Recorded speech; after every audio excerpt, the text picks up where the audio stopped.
Now, you say, Master Prophet, what's the difference between a deceased person that will come and assist you with a prophecy than an angel? How do you know that it's not an angel? When an angel comes into the room when I'm prophesying to a client, I feel the glory of God when that angel walks in the room. Remember, according to the book of Revelations, angels stand in the presence of God, worshiping him 24 hours a day, day and night. So if angels stand in the presence of God, when an angel comes to me, I feel the glory of God.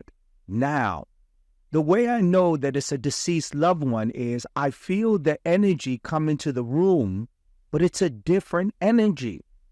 It's an energy of a sickness, a disease, a problem with a person's heart. I begin to have lung problems. I begin to have breathing problems. I begin to have headaches. When I begin to feel sicknesses and diseases, this is when I know that it's a deceased loved one that has that ailment is actually come to help me to prophesy and bring a secret to the client that I'm communicating with.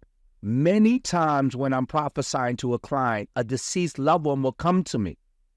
And the way I can determine who this person is by the sickness and disease this person died of. So if I'm prophesying to a client, right? And then someone comes into the room and feels extremely large, like the room fills in. I feel this energy and I feel real full. I feel real like, this space. Then I start to have this heart problem and this breathing problem at the moment. I begin to ask the client, do you know of someone that has died that is close to you, that is overweight? I feel that this person is really heavy and they had a problem with breathing and their heart. Immediately the client will say, that's my mother.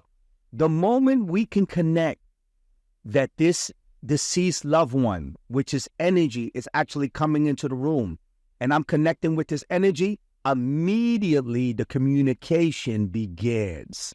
So you say, Master Prophet, how does the communication begin when a deceased loved one knows that you've tapped into their energy? I begin to get mental images. At that moment, once the deceased person that has come into the room acknowledges that I connect with them through energy and being intuitive, they begin to flash these images in my mind. They play these videos in my mind to reveal what is happening in the client's life. As a working prophet, it is extremely important that you understand how to operate as an intuitive prophet. You have to learn how to read energy. If you can learn how to read energy, you can begin to see the unseen. You can begin to see the things that is operating around us that the natural eyes cannot see.